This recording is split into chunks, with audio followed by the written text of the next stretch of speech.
The noise in the global markets is deafening, but the signal is surgical.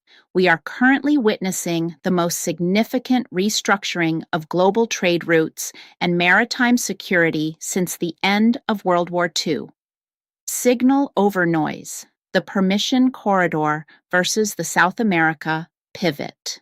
The core thesis is simple. The United States is no longer interested in being the world's unpaid security guard for the Strait of Hormuz. Instead, we are seeing the birth of a coercive transit regime, a permission corridor where the U.S. delegates the headache of regional blockades to local allies while consolidating a massive, high-tech fortress around the Western Hemisphere. This is the hemispheric dominance architecture, and it officially accelerated following the events of January 3, 2026. The death of free transit, the permission corridor. For decades, the global economy relied on the assumption that the U.S. Navy would keep the arteries of trade open for everyone. That era is over. The Strait of Hormuz has transformed into a permission corridor. Access is no longer a right. It is a subscription service. By pulling back, the U.S. is engaging in burden delegation. We are handing the keys to regional players and saying, you want the oil? You secure the path. This creates a vacuum that is being filled by a mix of state-sponsored privateers and local navies. If you aren't on the list, you don't pass, or you pay the security premium. Data point: 46% of Hormuz crossings are sanctioned permitted. The math of maritime security has fundamentally shifted. Since the onset of the conflict, 46% of all crossings in the Strait of Hormuz have been conducted by vessels explicitly under US, EU, or UK sanctions. This does not mean 46% of crossings are dark, spoofed, or AIS manipulated. Those are distinct forensic phenomena and must remain analytically separate. What this figure does confirm is more precise.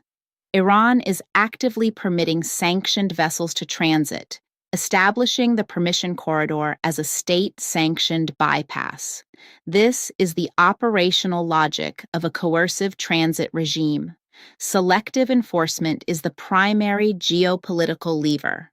Transit is not being governed by neutral passage standards, but by controlled permission, selective tolerance, and politically useful asymmetry. Sanctioned permitted transit. The corridor is functioning as a filtered passage system for vessels already flagged by US, EU, or UK sanctions regimes. Synthetic volatility. Prices are being manipulated not only by supply, but by the market consequences of selective enforcement. Epistemic chaos. Verification pressure increases when legal status, transit permission, and enforcement posture no longer move in alignment. The April 6th deadline, the terminal window. As of today, Thursday, April 2nd, 2026, the clock is ticking. Iran is facing a terminal window for negotiation. With oil price targets currently hovering between $100 and $126 per barrel, the leverage has shifted. The deadline on April 6 represents the hard wall for current negotiations. If a new framework for the permission corridor isn't established, the market is pricing in a total transition to a pay-to-play model, where non-aligned nations face verified industry surcharges of 20-30% or current market projections in that range just to get tankers through the corridor during the 2026 Hormuz crisis, ref Reuters FMC. For high intellectual thinkers and asset managers, the signal here isn't the price of oil. It's the single pane of glass architecture being built to track these sanction-permitted vessel transits with forensic precision. Sassy Class Analytics, LLC, is monitoring the behavioral skewing of these fleets to predict the next bottleneck. The Jan 3, 2026 pivot, hemispheric dominance.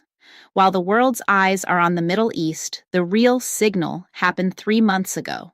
On January 3rd, 2026, the capture of Maduro didn't just change Venezuelan politics, it signaled the official start of the hemispheric dominance architecture, also known as the Trump corollary in academic circles. The U.S. is onshoring its energy security.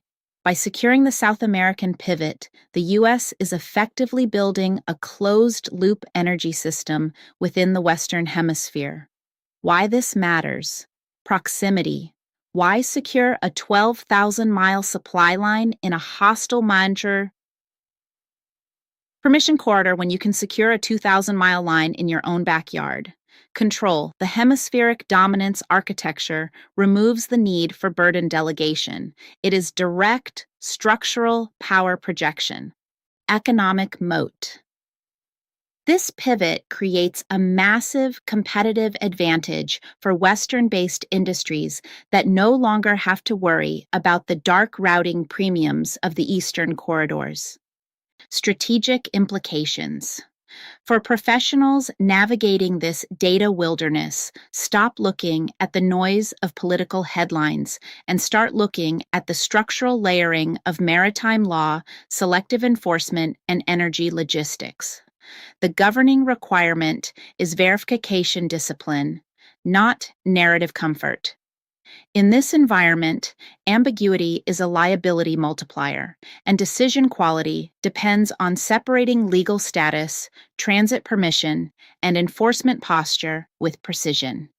Audit your supply chain for sanction-permitted exposure. Are you unknowingly relying on vessels transiting under selective state tolerance despite active US, EU, or UK sanctions? If a vessel in your chain is caught inside the new Coercive Transit Regime, your insurance and compliance posture may not hold. Hedge for the April 6th delta. Expect extreme volatility in the $110–$120 range as the terminal window for Iran closes. Pivot assets to the home hemisphere. The long-term signal is the South America pivot. Capital flow is moving away from transoceanic risk and toward the hemispheric dominance architecture. Adopt single pane of glass monitoring. Use AI-human alliances to verify digital identities, sanction status, and transit tolerance across maritime assets. Traditional tracking is insufficient. Behavioral verification is the only way to preserve decision integrity. Glossary of Terms Permission Corridor, a strategic maritime choke point where free transit is replaced by a pay-to-play or a line-to-pass system enforced by regional powers. Coercive Transit Regime, a state of maritime governance where the flow of goods is dictated by the threat of force and bilateral permissions rather than international treaty. Burden delegation, the U.S. strategic shift of transferring the cost and risk of regional security, like the Strait of Hormuz, to local allies. Hemispheric dominance architecture, the grand strategy of securing the Western Hemisphere as a self-sustaining, high-security economic and energy zone. D-dark routing, also known as zombie ships in the Empty Toll Booth series. The practice of using spoofed data, identity fragmentation, and zombie ships to move sanctioned goods through global trade routes. The move from the Strait of Hormuz to the South American pivot isn't a retreat, it's an optimization. The U.S. is clearing the data debt of the 20th century and building a high-signal, high-security future for the 21st. Don't get caught in the noise. Glossary of Terms 2. Permission Corridor, a maritime passage that operates not under international freedom of navigation, but under politically filtered access, granted by a controlling state coercive transit regime, a choke point control architecture where passage is weaponized as geopolitical leverage, burden delegation, a U.S. strategic posture of transferring military, diplomatic responsibility to allies while repositioning domestic focus, hemispheric dominance architecture. The structural framework of the Trump corollary, Monroe Doctrine expanded to lock out China, Russia, and Iran from the Western Hemisphere, dark routing, deliberate AIS signal suppression by vessels to obscure transit through contested corridors. Sources: Wikipedia 2026, Hormuz Crisis, Al Jazeera, Washington Post, CNBC, CBS News, Military.com, RR Daily Herald, IMO.org, Atlantic Council, AS, KOA, Time, Reuters, FMC reporting and market projections tied to the 2026 Hormuz crisis surcharge environment. Presented by Farrah Ferris, Digital Representative, Analytical Architecture, Research, and Artwork by Farrah Ferris.